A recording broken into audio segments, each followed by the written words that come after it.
A 34-20 Junior Dragons over Parramatta. As I said before, mate, as we've seen the first half here, mate, in racing terms, you got caught in the barriers. Too soon. Sorry.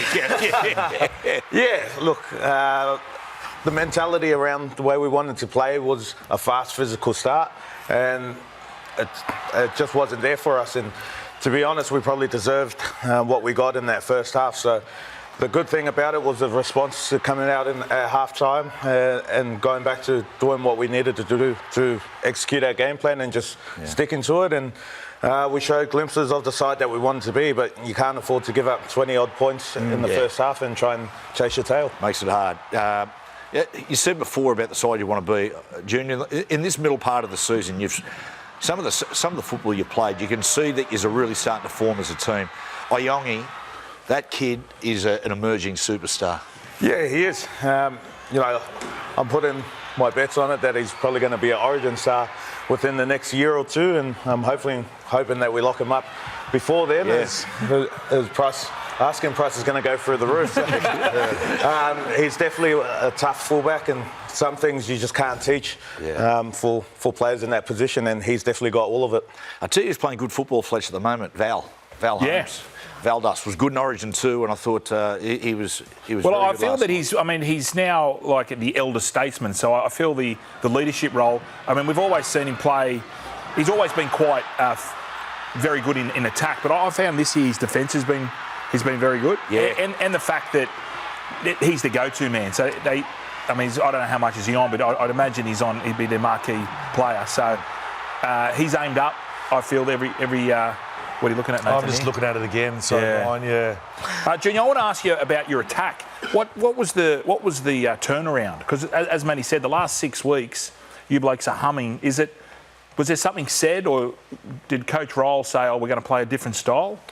No, so a lot of our attack is what we've been doing throughout the pre-season, but it wasn't going to change overnight for us in terms of building combinations. So it was going to take a bit of time to get to where we needed to. But the style and expansive style of footy that Ryles wants to play, it's I think at the start of the year we had a few passes that just weren't sticking, and whereas now we're getting repetition and trying to better ourselves each and every week. So Dylan Walker has a lot to do with that, how he squares the line up, and I don't know what he does, but he tracks a couple of defenders the way he plays his footy.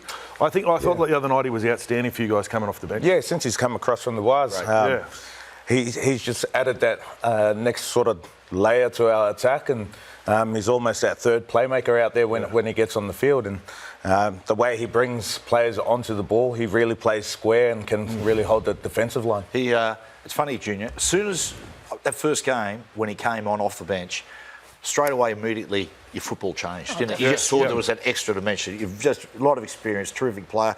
Kennedy, Josh Adokar. They were saying that the Fox, you put the foot on the touchline, it's split opinion. Yeah, we have split opinions here. I did ask the boys beforehand, was Josh out? I don't think he was, Hindy. I could have gone either way. I thought there's a blade of grass in that, so a blade of grass. Either way, I don't. No, he's in. It's this one anyway. That's out. Yeah. See? At least call the try and then go back. Touchy did a good job there. I'm going to say something. You can write this down. Rugby league, game of inches. It is. Use that one. Anytime. Touchy to see it. The touchy did a great job. That was the best touchy eyes ever. Now, Junior, as I told you earlier, one of my highlights of my week is listening to press conferences. In particular, Jason Ryles. Parramatta. Have a look at Ryles. This is some of his best work this year. Yeah, he's part Cypriot, part Samoan, so he's a pretty cruisy kid. Tongan. And it's good to see him get what's the word, Junior? Get the reward. Yeah, there we go, So Dylan Browns kind of looks after that left edge, and he's a bit of a link there as well, but Dylan Walker actually gives us the freedom to do it because he helps Hoppy out when he's not on the field. It's pretty... Is that what you're asking? Like, so then... It's telling our game plan. Huh? It's telling our game plan. Yeah.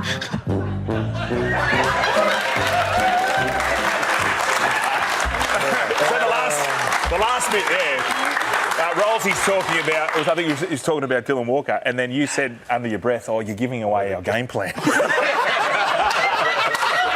very honest, Rolsey. Yeah. He's very honest. His half-time ones are good as well. Half-time speech. His half-time speech is good too. Guys, now it's time for this.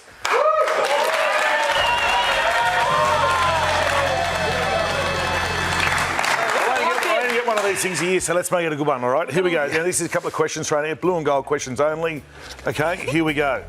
And you jump in anytime you want. Okay. Who has played the most games in Eels history? You. Correct. Yes, well done. Good start, good start. He was everywhere in the Eels. Which player has won a joint record 5 Proven Summons medals? You. Thank you. I don't know where we got these questions from, really. Okay, here's one. This is a tricky one. Which Eels player has won a record 5 Dally M Second Row of the Year awards? Tough question. Yeah. You. Oh. Yes, it is, man. Okay, last question. Righto. No, I've had enough of this. I've had enough. This is not good. We're going to my quiz, please. I knew that.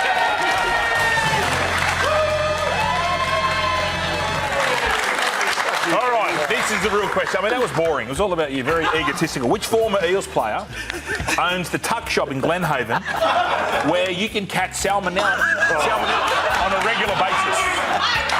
Correct. Very good cheeseburger, by the way. Yes. Which former Eels player is going to be a regular panellist on Sunday Ticket from next week? Not him. Which former Eels player announced his retirement in a very unique way in 2012? Please roll the tape. G'day guys, I think you all know what's coming in the speech, so let me just say it. I won Powerball last night, so I won't be back next season. All I want you to know is that I'll be retiring at the end of this season. Let's face it, I'm a very important man. I have many leather-bound books and my apartment smells of rich mahogany. And I'm going to finish my career the same way I started, and that's utterly and deeply exhausted, knowing that I've tried my best and left everything on the field. Final question in the flex. Which former Eels player has really shone in his media career after retirement? That's another Paramount player that's retired. This will be a throw-off, Sterling. Peter Sterling. Correct.